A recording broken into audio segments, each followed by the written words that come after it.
제가 예전에 그 동물의 왕국 있잖아요. 그걸 보면서 제가 굉장히 충격적으로 본 장면이 있어요. 그게 뭐냐면 여러분 이게 뭔 줄 아세요? 그래서 이게 아프리카 초원에 있는 누라고 하는 겁니다. 누. 그래서 이 누는 이렇게 떼로 항상 이렇게 다니거든요.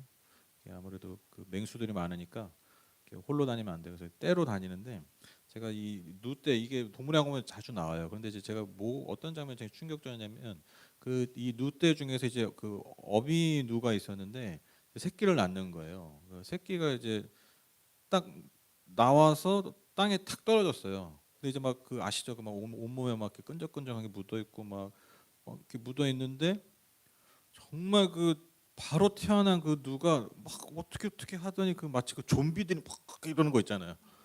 그런 것처럼 막 하더니 그 막 그 앙상한 다리로 뭐 어떻게 하더니 일어나 가지고 태어난 지 얼마 만에 걷는 거예요. 그 이제 그 나레이션하는 그 설명하는 사람이 이제 뭐라고 얘기하냐면 그러니까 이제 이게 자연적으로 이게 진화적으로나 이런 어떤 발전을 왜 이렇게 할 수밖에 없냐면 이게 애가 낳자마자 누워 있고 뭐 보살피면 금방 맹수의 먹이가 되기 때문에 이게 누들은 이 태어나자마자 걸을 수밖에 없는 존재들이 된 거예요. 그게 왜 저한테 되게 충격적이었냐면 그때 이제 저도 이제 아이를 낳고 길렀기 때문이에요. 왜냐하면 여러분 아시다시피 인간은 태어나면 뭐 할 수 있습니까? 네, 아무것도 할 수 있는 게 없잖아요. 그렇죠? 네. 지금 이제 막 이렇게 웃으시면서 뭐 이런 분들도 아이고 그렇지 한데 웃으신 분도 그렇게 다 사셨어요. 그렇죠? 여기 뭐 나이 드신 분들도 다 그렇게 사셨어. 나도 태어나자마자 아무것도 할 수 없는 존재였다라는 거예요. 인간이 참 그거 제가 그거 보면서 인간이라는 존재가 이렇게 사실 연약한 존재구나 사실. 태생적으로 인간은 너무너무 연약한 즉 태어났지만 누군가의 보살핌과 헌신적인 사랑의 돌봄 없이는 인간은 제대로 살 수 없는 동물이에요. 그게 인간이라는 것이죠. 그걸 깨닫고 나니까요, 제가 어디까지 생각이 미쳤냐면, 예수님의 탄생 이야기가 그게 얼마나 참 놀라운 사건인지 제가 더 깊이 깨닫게 됐어요. 왜냐하면 여러분 인간이 이렇게 연약하게 태어나고 이 땅에 살 수밖에 없는데 하나님의 아들이 하나님 아까 우리가 읽었지만 하나님의 본체이신 하나님 예수 그리스도가 그 연약한 아무것도 할 수 없는 존재로 오셨다라는 거.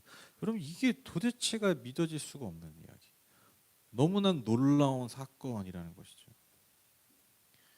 여러분 예수님의 탄생 이야기 우리가 뭐 너무나 잘 알고 있지만 오늘도 읽어봤지만 우리가 이 예수님의 탄생 이야기는요 단지 야 얘들아 예수님이 이러이러한 과정을 통해서 그렇게 태어나셨어 어떤 방법과 어떤 시간적 무슨 순서대로 이러이러한 일 때문에 태어나셨다 여러분 이런 걸 알려주는 어떤 그런 정보를 주기 위한 이야기가 아닙니다.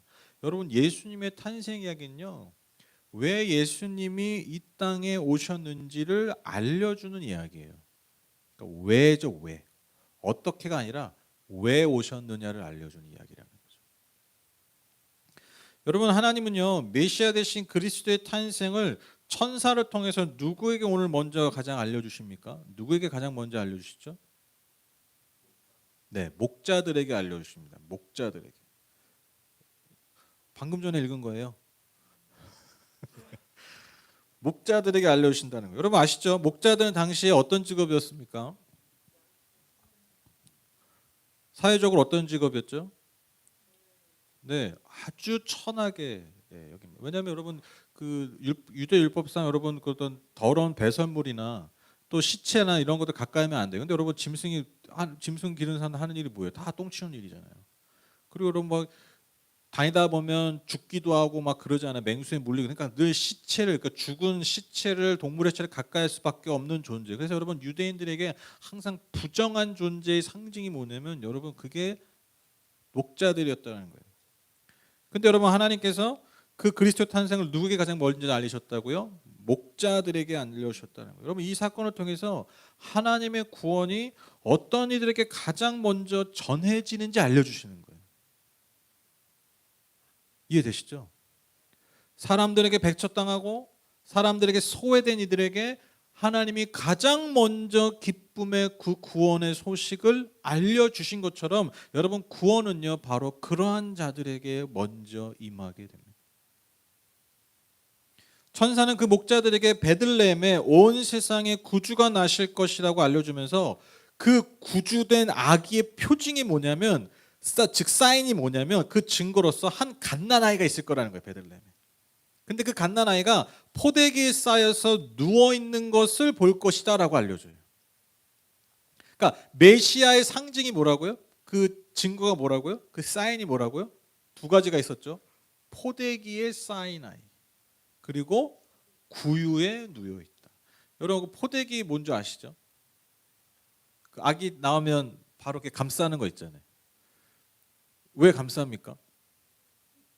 네, 체온이 떨어지고. 그러니까 인간은 진짜 태어나면 아무것도 못한다니까요. 그러니까 포대기로 쌌다는 거는 무슨 의미냐면 연약함의 상징이에요. 구유는 뭡니까? 제가 어제 아이들과 이 본문 가지고 나눴거든요. 구유가 뭐냐고 물어봤는데 정말 아무도 표정이 아무도 몰라. 나 깜짝 놀랐어요. 아이들 구유를 몰라요. 권사님 당연히 알죠. 권사님 모르시면 안 되죠. 나 구유 모르겠어. 이제 그만 주님 진짜 보실래 얼마 안 남은 거야.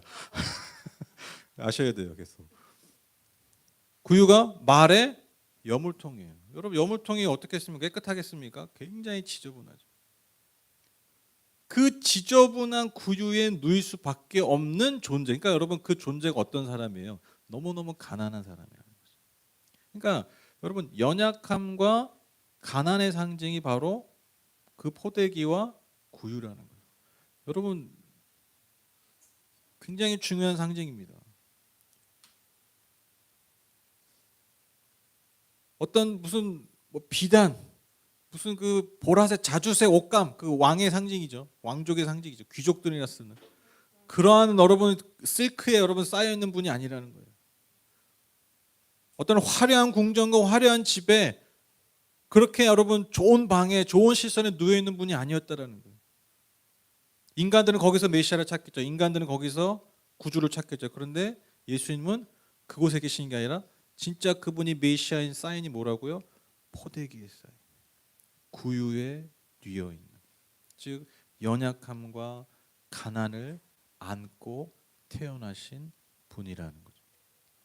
이것 또한 예수님께서 왜 이 땅에 오셨는지 분명히 알려주고 있습니다. 이 땅에 약하고 비천한 자들에게 하나님의 구원이 흘러갈 것임을 알려주는 상징인 것입니다. 그리고 나서 갑자기 놀라운 장면이 펼쳐지죠. 이 소식을 알려준 천사와 더불어서 하늘 군대가 나타나서 갑자기 하나님을 찬양하는 것입니다. 14절 보시면 더없이 높은 곳에서는 하나님께 영광이요 땅에서는 주님께서 좋아하시는 사람들에게 평화로다. 즉 이 찬양을 통해서 알 수 있는 게 뭡니까? 예수 그리스도의 탄생은요 하나님의 영광의 절정이라는 거예요. 하나님의 영광의 절정.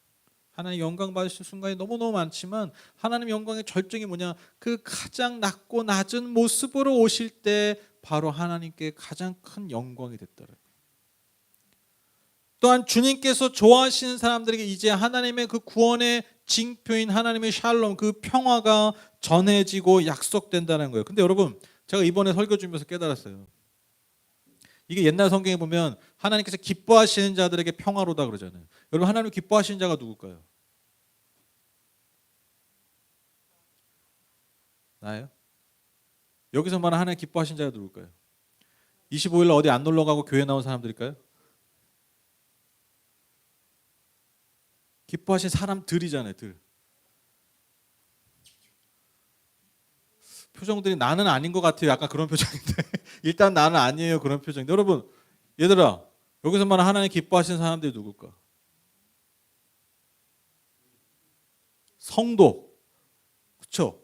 우리 이렇게 많이 생각했죠. 성도라고 생각했죠.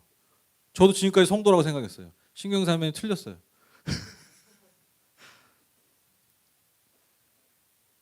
여러분, 이 하나님을 기뻐하시는 자들이 성도가 아니라요, 아까 계속 말씀드린 이 땅에 약하고 비천한 자들이에요. 그게 하나님 기뻐하시는 자들, 하나님이 좋아하시는 자들, 하나님이 사랑하시는 자들. 그래서 예수님의 오심이 그들에게 평화라는 거예요. 예수님이 그렇게 오셨다라는 겁니다.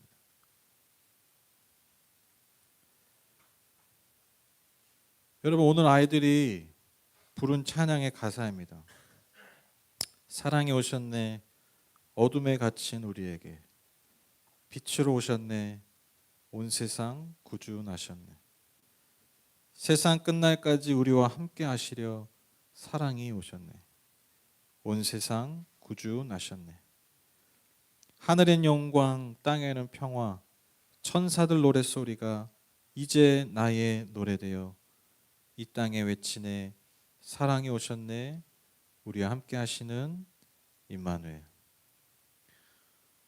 여러분, 이 땅에 그 천했던 그 목자들에게 찾아갔던 그 은혜가 여러분, 저와 여러분이 받은 동일한 구원의 은혜라는 거예요. 제가 아까 본문 읽다가 마음이 좀 찡했던 순간이 있었어요. 그게 뭐냐면 천사가 목자들에게 나타나니까요, 목자들이 두려워했다라는 거예요. 왜 두려워했을까? 물론 그들이 천사를 보니까 얼마나 두렵겠어요. 그런데 그들은 더 두려웠을 거예요. 왜? 왜? 당시 사람들이 항상 그들에게 손가락질했거든요. 너희들은 하나님 앞에 나가지도 못하잖아. 니들은 예배도 잘 못 드리잖아. 니들 성전에 들어가지도 못하잖아. 니들은 하나님을 가까이 하지 않는 사람들이야. 니들은 심판받는 사람들이야. 아마 그러지 않았을까요? 그래서 천사들이 더 무섭지 않았을까요? 그리고 천사가 두려워하지 말아라. 너희들에게 가장 먼저 그 기쁜 소식을 전해주러 왔다. 여러분, 얼마나 큰 감동과 감사와 기쁨이었겠습니까?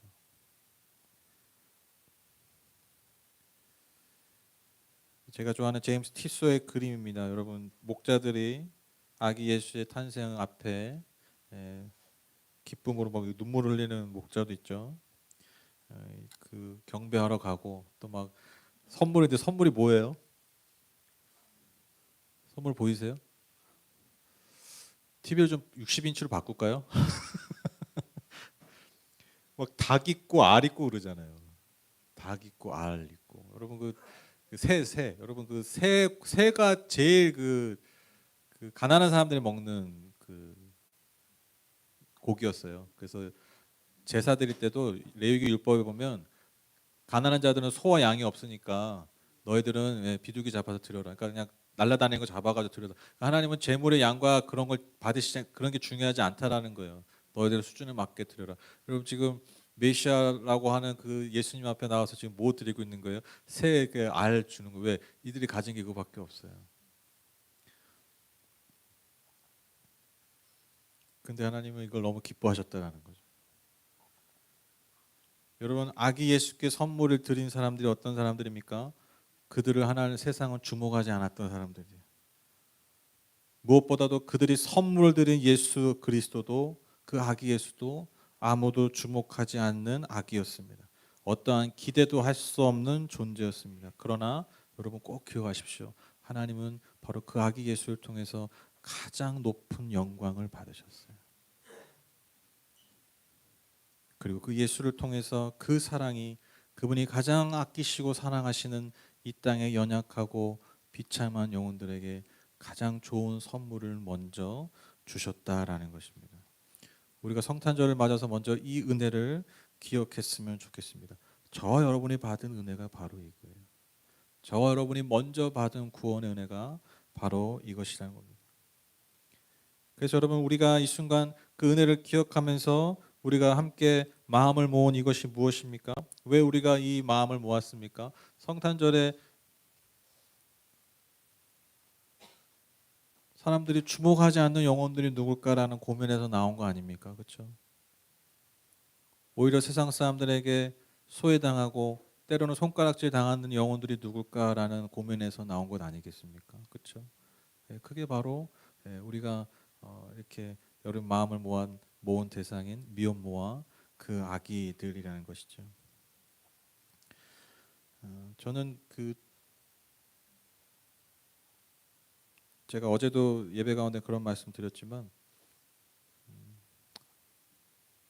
정말 이 선물을 준비하면서 이 예배를 준비하면서 하나님, 우리가 무슨 뭐 어려운 사람 돕는 마음 뭐 그런 마음이 아니라 정말 마치 이 목자들처럼 내가 사실 그 은혜를 받을 수 없는 존재인데 내가 그 은혜를 받은 것처럼 하나님, 그 은혜가 나를 통해서 그저 흘러가기 원합니다. 마치 아기 예수께 선물을 드렸던, 제가 가진 것이 비둘기밖에 없어서, 제가 가진 것이 그 새 알밖에 없어서 주님 앞에 이거밖에 드릴 수 없습니다. 이 마음으로 우리가 겸손하게 드렸으면 좋겠습니다. 우리가 그런 마음으로 이 예배를 드렸으면 좋겠습니다. 그 마음으로 참 준비했던 것 같아요.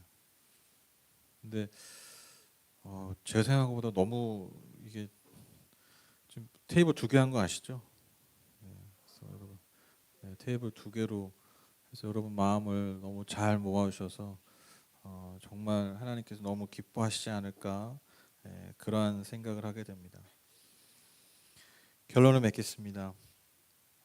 여러분, 성탄절을 맞아서 우리의 마음과 우리의 손과 우리의 발 그리고 우리의 예배가 어디로 흘러가야 할까요? 바로 그 선물을 바쳤던 목자들처럼 아무도 주목하지 않고 아무도 그들을 위해서 잘 기도하지 않는 사람들을 위해서입니다.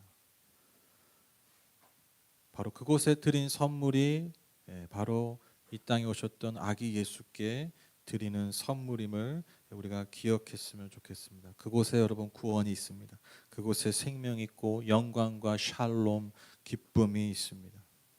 오늘 설교의 제목, 찾아오시고 찾아가는 사람들. 저는 우리가 이 마음으로 늘 살았으면 좋겠어요. 하나님, 주님이 내 삶에 늘 찾아오시기를 소망합니다. 이 연약하고 비천한 나의 영혼에 하나님 늘 찾아와 주십시오. 그렇게 겸손하게 늘 주님 앞에 예배하는 저와 여러분. 그래서 그 은혜를 통해서 그 은혜를 받고 또한 그 누군가를 찾아갈 수 있는 사람들.